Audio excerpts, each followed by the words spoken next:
Assalamualaikum anak-anak, selamat datang kembali di channel Fadilah Tanti. Sejarah Indonesia kelas 11 kali ini akan membahas tentang Sumpah Pemuda dan Jati Diri Keindonesiaan.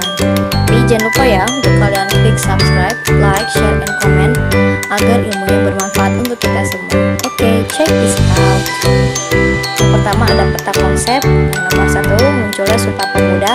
Nomor 2 Kongres Pemuda 1 dan 2. Nomor 3 Sumpah Pemuda. Nomor 4 makna nilai-nilai Sumpah Pemuda. Dan nomor 5 penguat jati diri keindonesiaan. Latar belakang munculnya Sumpah Pemuda ini masih terkait dengan politik etis yang dipimpin oleh Menteri Jajahan Alexander W.F.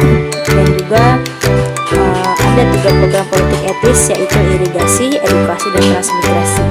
Adanya politik etis ini membawa pengaruh besar terhadap perubahan era kebijakan politik negeri Belanda atas negeri jajahan. Pada era itu muncul pula simbol baru, yaitu muncul kemajuan dan dunia mulai bergerak dan berbagai kehidupan pun mulai mengalami perubahan.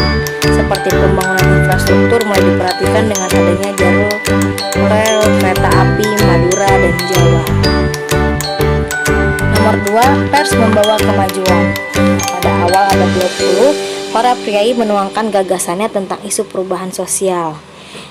Tidak hanya itu, mereka juga menuangkan gagasan tentang ekonomi, budaya, dan politik. Dan kata kemajuan menjadi populer pada saat itu. Kemajuan sendiri juga diartikan dengan pendidikan, pencerahan, dan peradaban. Dan juga ada contoh surat kabar berbahasa Melayu yang seperti Pemberitaan Betawi, Bintang Hindia, dan juga Bintang Baru. Lalu nomor 3, bangkitnya nasionalisme yang memasuki awal abad ke-20 dengan munculnya berbagai macam organisasi di masyarakat. Yang pertama di bidang sosial dan pendidikan. Contohnya organisasinya adalah Taman Siswa yang didirikan pada tanggal 3 Juli 1922 oleh Raden Mas Surwardi Suryaningrat di Yogyakarta, yang kemudian dikenal dengan nama Ki Hajar Dewantoro. Tujuan dibentuknya Taman Siswa ini adalah memajukan pendidikan bagi bumi putra, dan pendidikan yang ditawarkan adalah sistem pendidikan nasional. Semua yang dari Taman Siswa ini adalah Ing Ngarsa Sungtulada, Ing Madya Mangunkarsa, dan Tut Wuri Handayani yang menjadi lambang pendidikan Indonesia saat ini. Yang selanjutnya di bidang keagamaan ada organisasi Muhammadiyah. Organisasi Muhammadiyah ini didirikan oleh Ahmad Dahlan pada tanggal 18 November 1912 di Yogyakarta. Organisasi ini bercirikan organisasi sosial, pendidikan, dan keagamaan. Tujuannya dibentuk organisasi ini adalah memurnikan ajaran Islam sesuai dengan ajaran Al-Quran dan Hadis. Yang kedua ada organisasi NU Nahdlatul Ulama, didirikan oleh Kiai Haji Hashim Asy'ari dan dibentuk pada tanggal 31 Januari 1926. Organisasi ini juga terkait dengan masalah sosial, ekonomi, dan juga pendidikan. Selanjutnya, Sumpah Pemuda sebagai tonggak persatuan. Ada pembentukan Front Saumatang yang dibentuk oleh Soekarno bertujuan untuk menghadapi praktek diskriminasi kulit putih.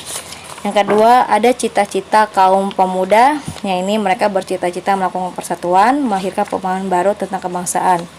Yang ketiga, Satu Nusa Satu Bangsa. Yang keempat dan kelima, Rapat Kongres 1 Pemuda Indonesia. Yang pertama, hasil dari Rapat Kongres Pemuda pertama adalah dibahas berbagai persoalan seperti pembentukan badan terpusat, gagasan persatuan, peran wanita, peran agama, serta peran bahasa menuju Indonesia merdeka. Dan hasil Rapat Kongres Pemuda kedua, yang pertama melahirkan cita-cita semua perkumpulan pemuda Indonesia. Yang kedua, membicarakan beberapa masalah pergerakan pemuda Indonesia. Yang ketiga, memperkuat kesadaran kebangsaan Indonesia dan memperteguh persatuan Indonesia. Nah, Kongres Pemuda 2 ini yang kemudian dikenal dengan tujuan Sumpah Pemuda. Jadi itu saja ya tentang Kongres Pemuda 1 dan Kongres Pemuda 2.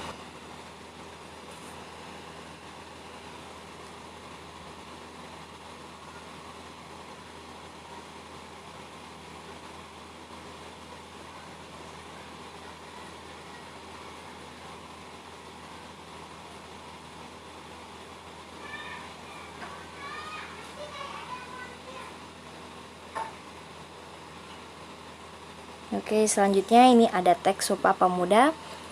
1. Kami putra-putri dan Indonesia mengaku bertumpah darah yang satu, tanah Indonesia. 2. Kami putra dan putri Indonesia mengaku berbangsa yang satu, bangsa Indonesia. 3. Kami putra dan putri Indonesia menjunjung bahasa persatuan, bahasa Indonesia.